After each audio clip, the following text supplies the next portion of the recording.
여러분 반갑습니다. 우리 마이크 조금만 켜줄래요? 괜찮아. 네, 오늘 함께 보실 말씀은요, 우리 사도행전 말씀입니다.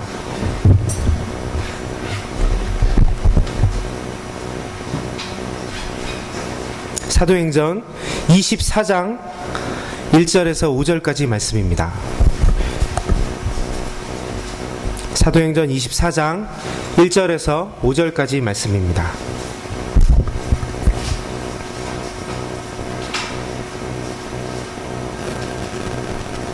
다 찾으셨나요? 예. 우리 다 같이 한번 한 목소리로 한 목소리로 5절밖에 안 되니까 한 목소리로 한번 읽어보도록 하겠습니다. 사도행전 24장 1절에서 5절까지 말씀이 너무 크네요. 예. 아유, 과격하셔가지고. 예. 괜찮아요. 예, 됐습니다. 고맙습니다. 사도행전 24장 1절에서 5절까지 말씀 우리 다 같이 한 목소리로 읽어보도록 하겠습니다. 시작. 닷새 후에 대제사장 아나니아가 어떤 장로들과 한 변호사 더둘로와 함께 내려와서 총독 앞에서 바울을 고발하니라.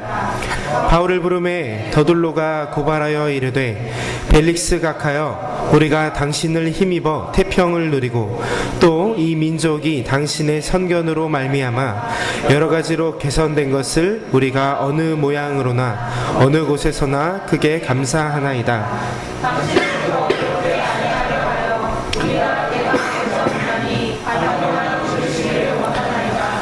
우리가 보니 이 사람은 전염병 같은 자라. 천하에 흩어진 유대인을 다 소요하게 하는 자요, 나사렛 이단의 우두머리라.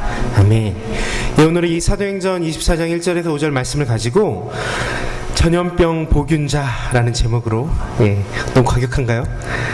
네, 전염병 보균자라는 제목으로 우리 함께 말씀 나눠보도록 하겠습니다.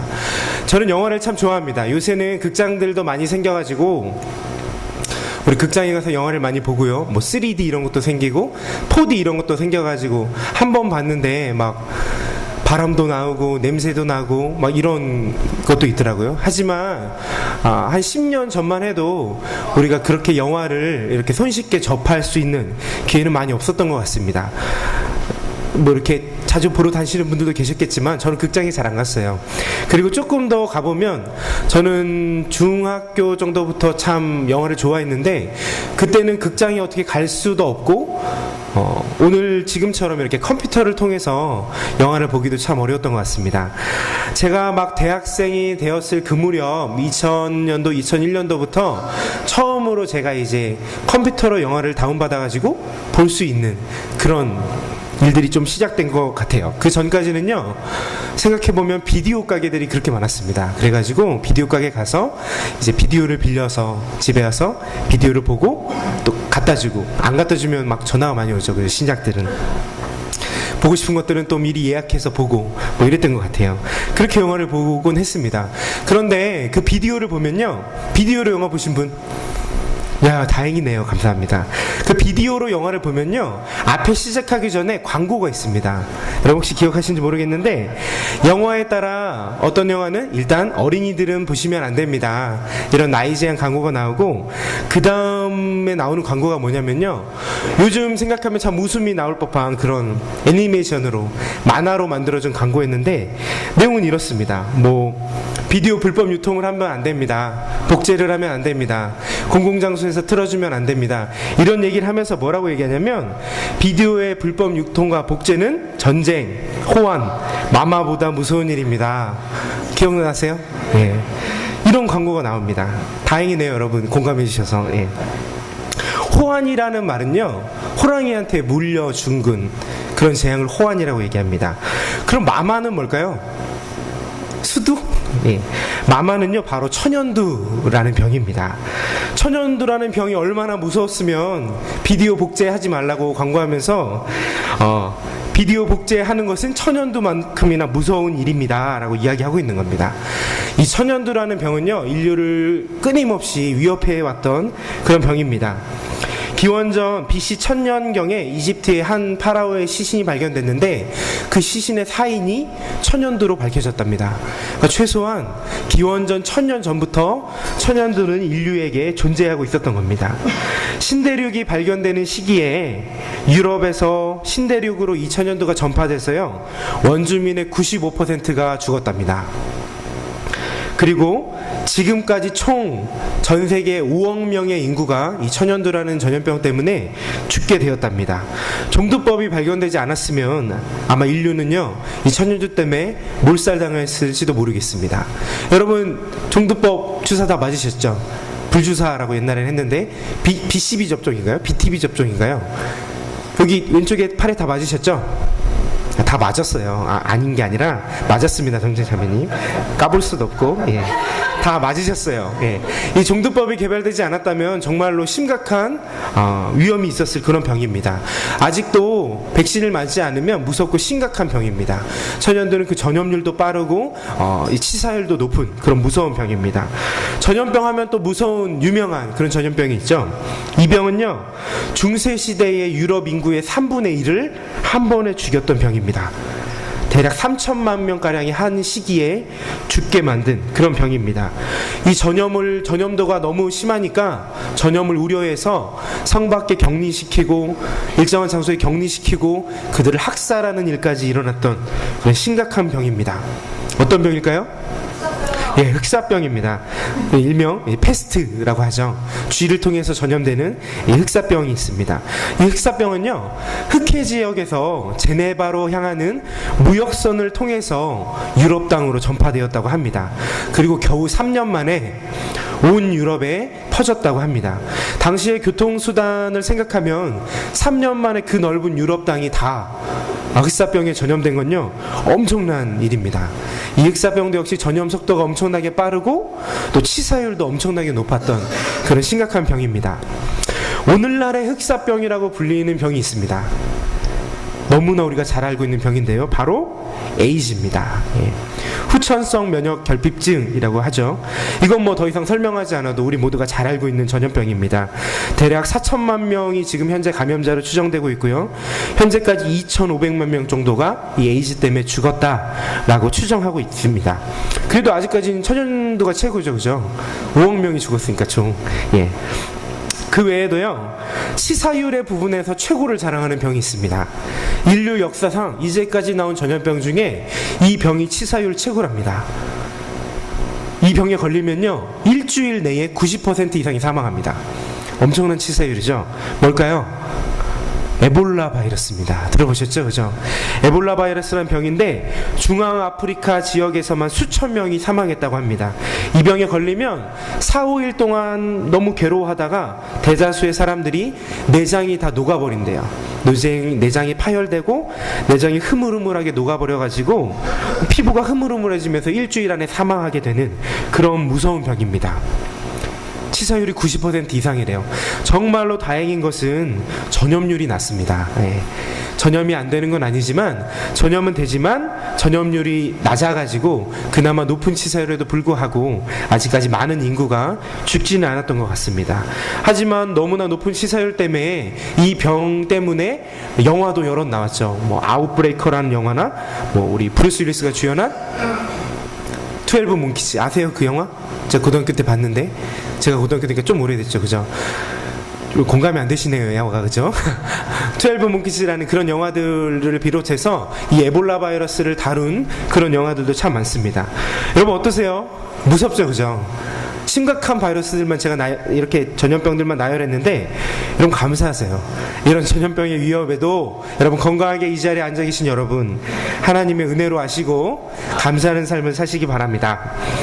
전염병이란 말은요, 옮겨가는 병이라는 뜻입니다. 전염된다는 얘기죠. 병에 걸린 사람을 통해서 그와 접촉하게 되는 다른 사람이 그 병과 똑같은 병을 옮아간다라고 해서 이름 붙여진 병이 바로 전염병입니다. 제가 오늘 말씀을 나누면서 왜 이렇게 무섭고 좀 겁나는 전염병이라는 말을 이렇게 했냐면요, 오늘 읽었던 사도행전 본문에 전염병이라는 말이 나오기 때문입니다. 누가 얘기하냐면요, 감히 우리 존경스러운 사도 바울에게 더둘로라는 이름을 가진 변호사가 지금 이야기하고 있는 겁니다. 이 사람은, 사도 바울 이 사람은 전염병입니다 라고 이야기하고 있는 거예요. 도대체 무슨 일이 일어나고 있는지 오늘 본문을 조금 더 자세히 살펴보도록 하겠습니다. 오늘 본문의 이야기는요, 바로 벨릭스라는 이름의 유대를 다스렸던 총독 앞에서 일어나고 있는 이야기입니다. 3차 전도여행을 마치고 예루살렘으로 돌아오게 된 바울은요, 성전에 올라갔다가 유대인들에게 잡히게 됩니다. 유대인들은 안 그래도 예수 그리스도라는 이름을 전하고 다니는 이 바울을 죽이려고 그 전부터 계획을 하고 있었어요. 근데 그 바울이 지금 예루살렘에 온 겁니다. 그리고 성전에서 목격된 겁니다. 그래서 유대인들이 이 바울을 지금 잡고 있는 겁니다. 죄목은 뭐였냐면요, 성전에 이방인을 끌어들였다는 거예요. 유대인들만 들어가야 할 이 성전에 바울이 이방인을 데리고 들어왔다는 겁니다.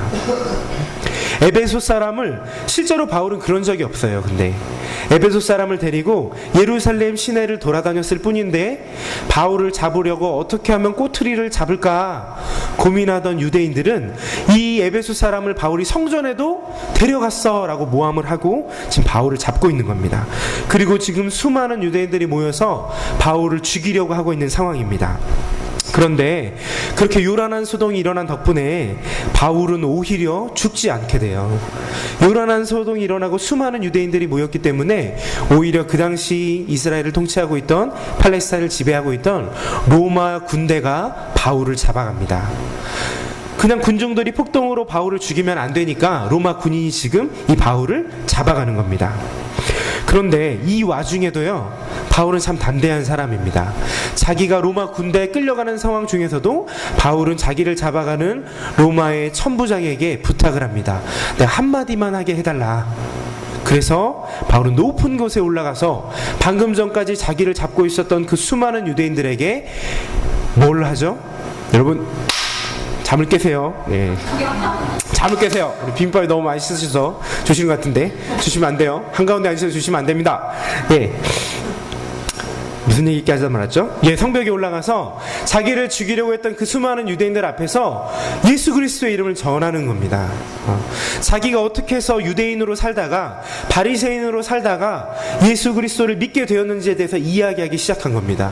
아니, 밑에 있던 유대인들은요, 방금 전까지 예수의 이름을 전하고 다닌다는 이유만으로 자기를 죽이려고 했던 사람들인데 그 사람들 앞에서 지금 또 한 번 예수의 이름을 담대하게 선포하고 있는 겁니다. 잡혀서 끌려가면서도. 그러니까 유대인들이 난리가 난 겁니다. 지금 가뜩이나 우리가 죽여야 되는데, 우리가 잡고 있었는데 로마 군인이 와서 바울을 데려가 버렸죠. 우리 손으로 죽여야 되는데 억울하고 하고 있는 판에 지금 그 바울이 높은 곳에 나타나서 지금 또 예수 이야기를 하고 있는 겁니다. 유대인이 난리가 난 겁니다. 그래서 결심합니다. 바울을 무조건 죽여야겠다. 심지어는요, 바울을 죽이기 전까지는 먹지도 않고 마시지도 않겠습니다 라고 결단하는 사람이 40명이나 나옵니다. 바울이 죽기 전까지는 금식하겠다는 거예요. 엄청난 사람들이죠.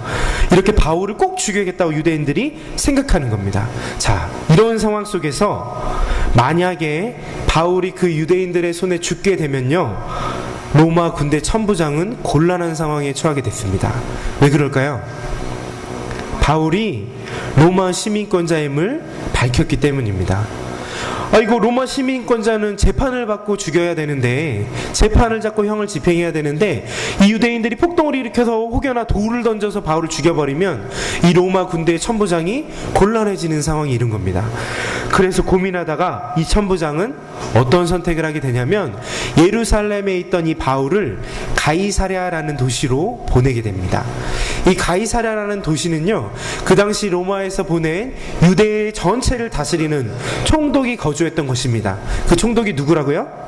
오늘 본문에 벨릭스라는 이름을 가진 총독입니다. 지금 천부장은 이 사태를 자기가 해결할 수 없이 큰일이다라고 판단하고 이 바울을 가이사랴에 있는 벨릭스 총독에게 보내고 있는 겁니다. 예, 바울이 이렇게 해서 가이사랴에 도착한 지 5일이 지났습니다. 이제 오늘 본문 말씀의 1절입니다. 오늘 본문 말씀의 1절을 보면 가이사랴에 바울이 도착한 지 5일이 지난 후에 당시에 대제사장이었던 아나니아와 어떤 장로들과 변호사인 더둘로라는 사람이 함께 가이사랴까지 내려와서 바울을 고발했다라고 1절은 기록하고 있습니다. 지금 예루살렘에서 가이사랴까지 와가지고 죽어도 바울을 죽이려고 하는 겁니다. 무슨 일이 있어도 이 바울을 죽이려고 하는 겁니다. 우리 4절을 한번 읽어보겠습니다. 제가 한번 읽어볼게요.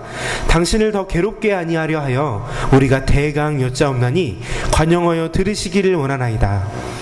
이 사람들이 와서 바울을 고발하는데요, 이 유대 총독 앞에서, 권력자 앞에서 막 눈치를 보면서 이야기하는 겁니다.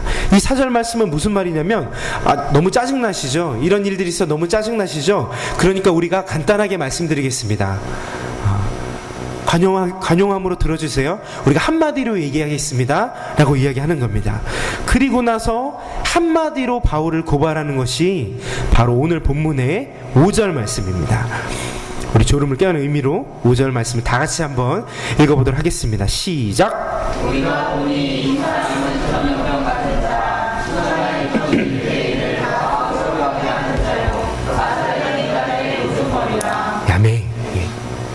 바울 보고요, 이 변호사 더둘로라는 사람이 고발을 하는데, 벨리식 총독에게 이 바울의 죄를 고발하는데 뭐라고 이야기하냐면요, 이 바울이 전염병 같은 자랍니다. 온 땅에 흩어져서 살고 있는, 여러 땅에 흩어져서 살고 있는 여러 명의 유대인들, 수많은 유대인들로 하여금 소요를 일으켰다는 겁니다. 다시 말하면요, 그들로 하여금 술렁거리게 만들었다는 겁니다. 그들로 하여금 소동하게 만들었다는 거예요. 그는 나사렛 이단의 우두머리입니다 라고 지금 고발하고 있는 겁니다. 여러분, 이것은요, 그를 고발하려는 변호사 더둘로가 하고 있는 말입니다. 바울을 고발하려고 이 더둘로라는 사람이 지금 벨릭스에게 하고 있는 이야기입니다. 하지만 여러분, 이 말이 거짓말은 아닙니다. 네, 실제로 바울은요, 전염병 같은 사람이었습니다. 앞에서 제가 이야기했던 것처럼 접촉한 사람들에게 전염되고 또 그 치사율이 엄청나게 위험한 바로 그 전염병 말입니다. 바울은 전염병이었습니다. 바울은 자기가 어디를 가든지, 누구를 만나든지, 자기가 만나는 사람, 자기가 가는 어디든지 자기가 가진 병을 뿌리고 다녔던 사람입니다. 자기가 가진 병을 어디를 가든지 옮기고 다녔던 사람입니다. 그것도요, 아주 전염률이 높은 병을 옮기고 다녔습니다. 전염률이 엄청나게 높은 병들을 바울은 가는 곳곳마다 옮기고 다닌 사람이었습니다. 그가 밟는 곳은, 그가 지나는 곳은, 그가 가는 곳은 어디든지 빠르게 이 병이 전염되었습니다. 수리아, 구브레, 밤빌리아, 이고니아, 더베, 루스드라, 비두니아, 부르기아, 무시아, 갈라디아, 무시아, 들어와, 할 것 없이 그가 가는 어디든지 그가 가기만 하면 이 병은 빠른 전염률을 가지고 그들에게 전염되기 시작했습니다. 소아시아 지방만이 아닙니다. 배를 타고 유럽으로 건너가서 마케도니아, 아볼로니아, 헬라, 아가야 지방에 이르기까지 그가 간 곳은요, 어디든지 바울이 가진 이 병에 전염돼 버렸습니다. 오래 머물지 않아도 좋습니다. 한 달? 더 짧은 기간 머물러도 부족하지 않습니다. 그가 잠깐이라도 들리기만 하면요, 그가 가졌던 그 병은 전염률이 엄청나서 금방 그가 만난 모든 사람들에게 전염돼 버렸던 겁니다. 전염률로 보면요, 최고입니다. 천연두에 비할 바가 아니에요. 흑사병에 비할 바가 아닙니다. 그런데요, 바울이 가졌던 이 병은 단지 전염률만 뛰어났던 게 아닙니다. 그가 휩쓸고 간 자리에는요, 그가 병을 전염시키고 간 자리에는요, 그 병이 전염된 사람들에게는요, 엄청난 소요가 일어나기 시작했습니다. 그들은 술렁거리기 시작했습니다. 그들이 그 병이 전염되고 나서요, 소란스럽기 시작했습니다. 그가 전염시킨 그 병은요, 전염된 그 사람들의 삶을요, 뒤집어 버리기 시작했습니다. 그 병에 전염된 순간 이제까지 그들의 삶의 방식이요 뒤집어지기 시작했습니다. 흔들리기 시작했습니다. 송두리째 그것들이 바뀌어나가기 시작했습니다. 그 병 때문에 그들이 이제까지 살아왔던 모습이요 정반대로 뒤집어지기 시작했습니다. 소동이 일어난 겁니다. 큰 혼란이 일어난 겁니다. 이 병의 효력은 엄청났습니다. 치사율이란 말로 표현해보면 치사율이 100%입니다. 바울이 가지고 있던 이 병에 전염된 사람은요 무조건 삶이 송두리째 변화되기 시작했습니다. 그리고 이것들을 지켜보던 사람들에게도 큰 소동으로 나타나게 되었습니다. 네, 바울은요 전염병이었습니다. 전염률도 엄청났고요 치사율도 엄청난 그 병을 그가 가는 곳곳마다 만나는 사람마다 그는 퍼뜨리고 다녔던 사람입니다. 아니요, 그가 퍼뜨린 게 아니라요 그냥 바울 그 자체가 전염병 덩어리입니다. 자신이 의도하지 않아도요 그가 만나는 모든 사람, 그가 지나는 모든 곳에서 자기가 가지고 있던 그 병은요 전해질 수밖에 없었던 겁니다. 예, 바울은 전염병 덩어리였습니다. 사랑하는 여러분, 바울이 가졌던 그 병이 무엇일까요? 바울이 퍼뜨리고 다녔던, 아니 퍼뜨려질 수밖에 없었던 자신이 전염병 덩어리가 되어서 어딜 가든지 그 병이 다른 사람에게 묻어날 수밖에 없었던 그 병은 무엇입니까? 바로 예수 그리스도라는 병입니다. 나를 위해 십자가에 달려 죽으시고 나를 죄에서 구원하셔서 이제는 죽음을 향해 가는 삶이 아니라 생명을 누리는 삶을 허락하신 그 예수 그리스도의 놀라운 은혜에 바울은 전염돼 버린 겁니다. 그 예수 그리스도라는 병에 바울은 지금 전염돼 버린 거예요. 그 치명적인 사랑의 은혜에 바울은 지금 전염된 겁니다. 그리고 이제는 자기가 중심이 된 삶이 아니라 그 병을 전하기 위해서 자신이 또 하나의 전염병이 되어서 자기가 가는 어디든지 이 예수 그리스도라는 병을 전염시키기 위해서 또 전염시키면서 그는 살아가고 있는 겁니다. 이러한 바울의 전염병과 같은 삶의 모습을 보고 지금 그를 고발하는 더둘로라는 사람이 증언하고 있는 겁니다. 그와 함께한 동역자가 아니라요 그를 고발하려는 사람이 지금 바울을 전염병이다라고 증거하고 있는 겁니다. 사랑하는 여러분, 우리는 바울이 걸렸던 이 병에 걸려 있습니까? 사람은요 누구나 자기가 좋아하는 이야기를 할 때 힘이 나게 돼 있습니다. 눈이 반짝반짝 빛나고 내가 가장 좋아하고 내가 가장 관심 있는 이야기를 할 때 막 힘이 나게 됩니다. 아무리 막 밤새서 힘들게 일해도 내가 좋아하는 이야기를 하면요 힘이 솟아나고 갑자기 말이 많아집니다. 의욕이 넘쳐나고요 막 힘이 생깁니다. 사랑하는 여러분, 여러분은 예수 그리스도를 이야기할 때 힘이 나십니까? 여러분은 밤새 예수님 이야기를 누군가 하면서 지쳤던 몸이 회복되는 이런 경험을 해보신 적이 있으십니까?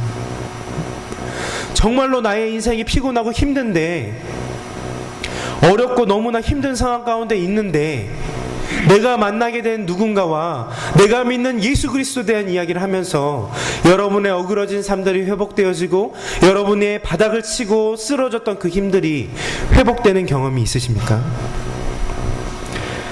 교회는 다니고 예수님을 믿는다고 이야기하면서 어딜 가든 누구를 만나든 우리의 입술 가운데 예수 그리스도에 대한 이야기가 되어지지 않는다면, 누구를 만나도 우리의 입술에서 예수 그리스도에 대한 이야기가 조금이라도 나오지 않는다면, 예수 그리스도라는 병이 우리 안에서 퍼져나가지 않는다면, 우리의 삶이 지금 그런 모습이라면 우리는 정말로 예수 그리스도라는 병을 가진 사람들일까요? 그 병은요 치명적이고 전염률이 높습니다. 그렇기 때문에 내가 정말로 그 병에 걸렸다면 무조건 이 병은요 전염되어야 정상인 겁니다. 그리고 전염되어진 그 병은요 그 사람의 삶을 송두리째 뒤바뀌는 그런 효력이 있어야 하는 게 정상인 겁니다.